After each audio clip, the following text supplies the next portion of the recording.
નમસ્તે વિદ્યાર્થી મિત્રો, આજનો ટોપિક છે ગાઉસનો નિયમ, ગાઉસ થિયરમ. હવે ગાઉસનો જે નિયમ સાબિત કરવાનો છે બહુ નાનકડો છે અને સરળતાથી સાબિત થઈ જાય એવો છે. અહીંયા આપણો સમય બચે એટલે પહેલેથી જ મેં બોર્ડ ઉપર લખી રાખ્યું છે બધું. તો ગાઉસનો જે નિયમ સાબિત કરવાનો કહીએ એટલે એકચ્યુઅલમાં આપણે સાબિત શું કરવાનું છે? તો એકચ્યુઅલમાં આપણે આ સૂત્ર સાબિત કરવાનું છે. દેખાય છે બધાને? ફાઈ ઇઝ ઇક્વલ ટુ ક્યુ ના છેદમાં એપ્સિલોન 0.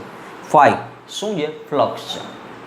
આપણા પૃષ્ઠ સાથે સંકળાતું ફ્લક્સ. ક્યુ બંધ પૃષ્ઠ દ્વારા ઘેરાતો કુલ વિદ્યુત ભાર અને એપ્સિલોન 0 શૂન્ય અવકાશની પરમિટિવિટી. તો આ જે સૂત્ર છે એને કહીએ આપણે ગાઉસનો નિયમ, ગાઉસનું સૂત્ર, બરાબર છે? એ આપણે સાબિત કરવાનું છે. આગળ આપણે ભણી ગયા એ રીતના કે ગાઉસનો જે નિયમ છે એ કુલમ્બના નિયમને સમતુલ્ય નિયમ છે. તો ગાઉસનો નિયમ સાબિત કરવા માટે આપણે એક બિંદુવત વિદ્યુત ભારને વિચારીએ છીએ. ધારો કે એક બિંદુવત વિદ્યુત ભાર અહીંયા પડેલો છે આપણી પાસે. આ બિંદુવત વિદ્યુત ભારને ઘેરતું, બરાબર છે, બિંદુવત વિદ્યુત ભારને ઘેરતું એક ગોળાકાર પૃષ્ઠ વિચારીએ છીએ અથવા એક ગોળો વિચારીએ છીએ, બરાબર? તો આ જે ગોળો છે, આ ગોળાની ત્રિજ્યા આપણે કેટલી વિચારી? તો કે r. તો r ત્રિજ્યાનો એક ગોળો વિચાર્યો. આ ગોળાના કેન્દ્ર ઉપર શું પડેલું છે? તો કે આપણો બિંદુવત વિદ્યુત ભાર પડેલો છે અથવા રાખેલો છે. તો s એટલે કે આપણો ગોળો જેની ત્રિજ્યા r છે, જેને આપણે કહીશું ગાઉસિયન પૃષ્ઠ. એકચ્યુઅલમાં અહીંયા નથી, આપણે શું કર્યું એને વિચાર્યું છે. ગાઉસિયન પૃષ્ઠ તમને મન પડે એવું વિચારી શકાય. એના માટે કોઈ પાબંદી નથી, એના માટે કોઈ નિયમ નથી કે આ રીતનું ગાઉસિયન પૃષ્ઠ વિચારવું, બરાબર? તો અહીંયા ગણતરીની સરળતા માટે ગાઉસિયન પૃષ્ઠ વિચાર્યું છે જેની ત્રિજ્યા r છે, જે બોર્ડ ઉપર મેં દોરેલું છે. રેડ કલરની પેનથી ડ્રો કરેલું છે. હું એને બ્લેક કલરથી ડ્રો કરી નાખું એટલે બધાને ક્લિયર દેખાય. તો પછીના પોઈન્ટમાં આપણે શું લખવાનું? તો કે ભાઈ એક ગાઉસિયન પૃષ્ઠ વિચારો, બરાબર છે? આ ગાઉસિયન પૃષ્ઠના સરફેસના એટલે કે સપાટીના આ બિંદુનો વિચાર કરતા હો, આ બિંદુનો વિચાર કરતા હો, આ બિંદુનો વિચાર કરતા હો, કે સપાટી ઉપરનું કોઈ પણ બિંદુ તમે વિચારતા હો, આ સપાટીના કોઈ પણ બિંદુ પાસે ઇલેક્ટ્રિક ફિલ્ડ એટલે કે વિદ્યુત ક્ષેત્ર તમારે ફાઇન્ડ કરવું હોય તો આપણું સૂત્ર શું હતું? તો યાદ છે બધાને? આપણી પાસે સૂત્ર હતું E બરાબર 1/4πε0. જે વિદ્યુત ભારના કારણે વિદ્યુત ક્ષેત્ર ઉત્પન્ન થાય છે એ વિદ્યુત ભારનું મૂલ્ય ના છેદમાં અંતરનો વર્ગ. આપણો આ દરેક બિંદુ વિદ્યુત ભારથી કેટલા અંતરે આવેલું હશે? તો કે ત્રિજ્યા જેટલા r જેટલા અંતરે આવેલું હશે. નીચે શું આવી ગયો? r². તો આ સૂત્ર આપણને શું આપે છે? એને સમીકરણ નંબર 1 મેં કીધું. આ આપે છે આપણને ગાઉસિયન પૃષ્ઠના સપાટી પરના કોઈ પણ બિંદુ પાસે ઉદ્ભવતું વિદ્યુત ક્ષેત્ર. એટલે જો મેં લખ્યું છે electric field at any point on S, બરાબર છે? હવે આજે ઇલેક્ટ્રિક ફિલ્ડની વાત કરી, આજે વિદ્યુત ક્ષેત્રની વાત કરી, આ વિદ્યુત ક્ષેત્રની દિશા કઈ હશે? તો આપણે બધાને ખ્યાલ છે કે મૂકેલો વિદ્યુત ભાર જે ધન છે તેમાંથી ઉત્પન્ન થતું જે વિદ્યુત ક્ષેત્ર છે એ વિદ્યુત ક્ષેત્રની જો ક્ષેત્ર રેખા દોરવી હોય તો આવી રીતના બહારની તરફ આવતી હોય છે. યાદ આવ્યું બધાને? જેને ઇંગ્લિશમાં શું કહેશું? The field points radially outward at all points.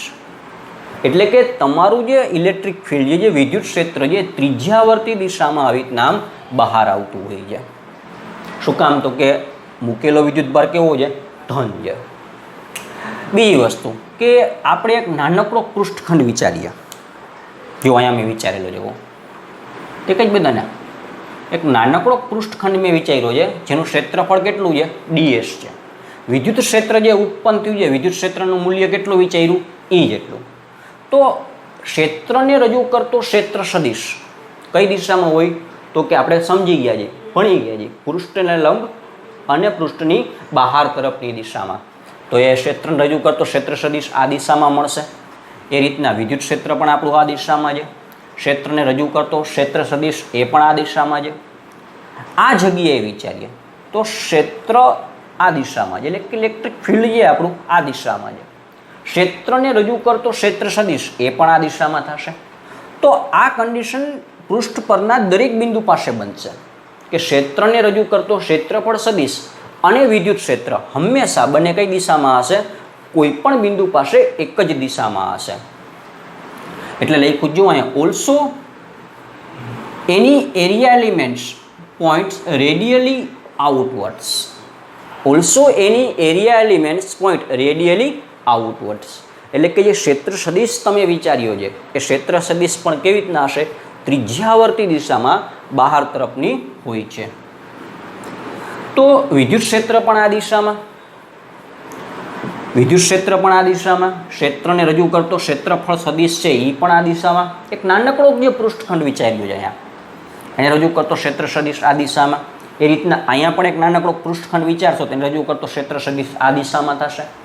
તો પૃષ્ઠ પરના આ સરફેસ પરના કોઈ પણ બિંદુ પાસે આ કન્ડિશન બને કે ક્ષેત્રને રજૂ કરતો ક્ષેત્રફળ સદિશ અને વિદ્યુત ક્ષેત્ર એ પેરેલલ હોય, એટલે કે સમાંતર હોય. દેખાય આ સૂત્ર અહીંયા બધાને?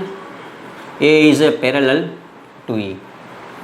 બંને એક જ દિશામાં છે અને બંને એક જ દિશામાં હોય તો બેની વચ્ચે બનતો ખૂણો કેટલો હોય? આપણે બધા ભણી ગયા θ બરાબર 0 ડિગ્રી. ક્લિયર? તો આપણે વિચારેલો જે એક નાનકડો પૃષ્ઠખંડ છે અહીંયા,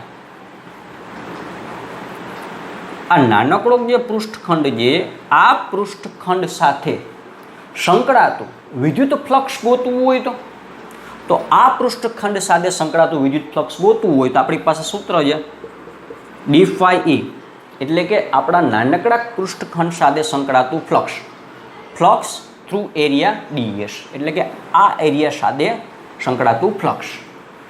E તે ક્ષેત્રખંડ પાસેનું વિદ્યુત ક્ષેત્ર, ds ક્ષેત્રફળને રજૂ કરતો ક્ષેત્ર સદિશ E into ds. E into ds જો મારે સદિશની નિશાની છે, સદિશની નિશાની કાઢી નાખીએ તો પાછળ શું મૂકવું પડે? Cos theta. થીટા એટલે તો કે E અને ds વચ્ચે બનતો ખૂણો. E જે દિશામાં છે વિદ્યુત ક્ષેત્ર E, ઇલેક્ટ્રિક ફિલ્ડ E જે દિશામાં છે એ જ દિશામાં શું છે? ક્ષેત્રને રજૂ કરતો ક્ષેત્રફળ સદિશ, એરિયા વેક્ટર. તો થીટાનું મૂલ્ય શું થઈ જશે? 0. એટલે અહીંયા મૂકી દેખાય છે theta is equal to 0 degree. Cos 0. જવાબ શું આવશે? આન્સર શું આવશે? 1. તો આપણી પાસે સૂત્ર ડેવલપ થયું. કોસ 0 1 મૂકી દીધા. d phi is equal to E into ds આવી ગયા. આને કીધું આપણે ઇક્વેશન નંબર 2. હવે આ ફ્લક્સ મળ્યું તમને કેટલા પૂરતું? તો કે આટલા ક્ષેત્રફળ ખંડ પૂરતું. પણ તમારે તો શું ગોતવું છે ભાઈ? આખે આખું જે ગાઉસિયન પૃષ્ઠ વિચાર્યું S, એની સાથે સંકળાતું કુલ ફ્લક્સ કેટલું? સમજો આખી વાત. આ જે સૂત્ર મળ્યું એ તો માત્ર કોની સાથે સંકળાતું? આટલા પૃષ્ઠખંડ સાથે. પણ આપણે આટલા પૃષ્ઠખંડ સાથે નથી મેળવવું, આપણે તો આખે આખા ગોળા સાથે કેટલું સંકળાય છે એ મેળવવું છે. તો આપણે શું કરવું પડે? તો એક સિમ્પલ ગણતરી એવી કરી શકીએ. અહીંયા જે રીતના એક નાનકડો સૂક્ષ્મ, બરાબર છે, સૂક્ષ્મ પૃષ્ઠખંડ વિચાર્યો એવો જ એક પૃષ્ઠખંડ આપણે અહીંયા વિચારી શકીએ, એવો જ એક પૃષ્ઠખંડ એની નજીકમાં વિચારી શકીએ. આવા ઘણા બધા પૃષ્ઠખંડો વિચારી દરેક સાથે સંકળાતું ફ્લક્સ ગોતી અને પછી તેનો સરવાળો કરી નાખો. બરાબર? આની સાથે સંકળાતું ગોત્યું, આની સાથે એમ દરેક સાથે સંકળાતું ગોતી, ફ્લક્સ ગોતી, પછી બધાનો સરવાળો કરી નાખીએ તો ટોટલ આખા ગોળા સાથે કેટલું સંકળાય છે, આખા ગાઉસિયન પૃષ્ઠ સાથે કેટલું સંકળાય છે એ આપણને મળી જાય.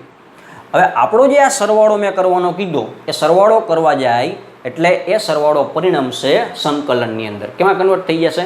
સંકલનની અંદર, ઇન્ટિગ્રેશનની અંદર.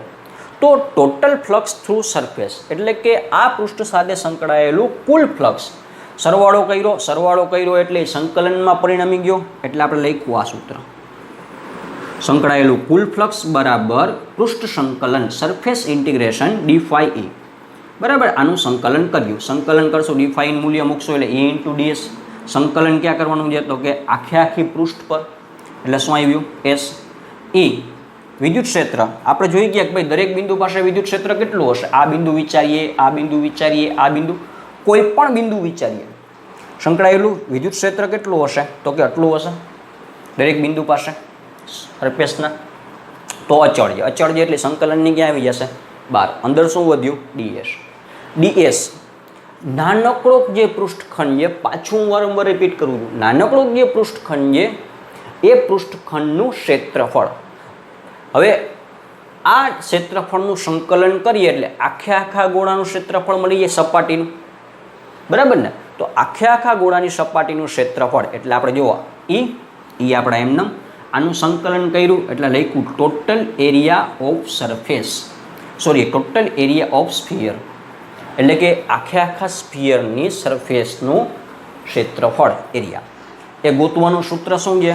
તો કે 4πr². Total area of sphere A find કરવું હોય તો સૂત્ર છે 4πr². એની જગ્યાએ લખવું હોય તો કે સમીકરણ એક પ્રમાણે લખી શકાય 1/4πε0 ક્યુના છેદમાં r². આ જે સમીકરણ આપણી પાસે ડેવલપ થયું એ ઇક્વેશનની અંદર r² અહીંયાથી કેન્સલ, r² અહીંયાથી કેન્સલ, 4π અહીંયાથી કેન્સલ, 4π અહીંયાથી કેન્સલ. તો આપણી પાસે વધ્યા શું? તો અહીંયા આપણી પાસે વધ્યું દેખાય છે ક્યુ વધ્યા એટલે ક્યુ આવ્યું. નીચે બધું કેન્સલ થઈ ગયું, શું વધ્યું? ε0 એટલે ε0 આવ્યું.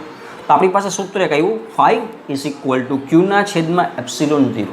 φ પૃષ્ઠ સાથે સંકળાતું કુલ ફ્લક્સ, ક્યુ ઘેરાતો વિદ્યુતભાર, ε0 શૂન્ય અવકાશની પરમિટિવિટી.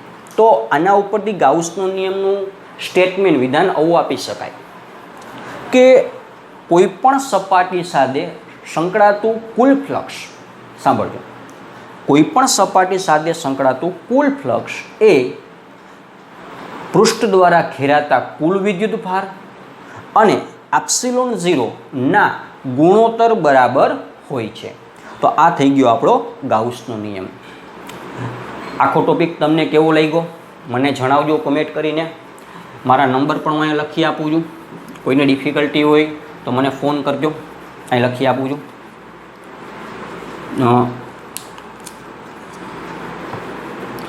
9996312221 બરાબર છે. વોટ્સઅપ નંબર છે મારા, બને ત્યાં સુધી વોટ્સઅપ જ કરવો. આ એક્ઝામના પોઈન્ટ ઓફ વ્યૂથી ઇમ્પોર્ટન્ટ છે. JEE નીટમાં પણ ગાઉસના નિયમના બેઝવાળા ઘણા બધા MCQ પૂછાઈ છે અને ઘણી બધી કેલ્ક્યુલેશનો આવે છે. તો ખાસ આ નિયમ એકદમ સિમ્પલ છે, એકવાર જોઈશું તો સાબિતી એમને યાદ રહી જાય એવી છે. ઓકે.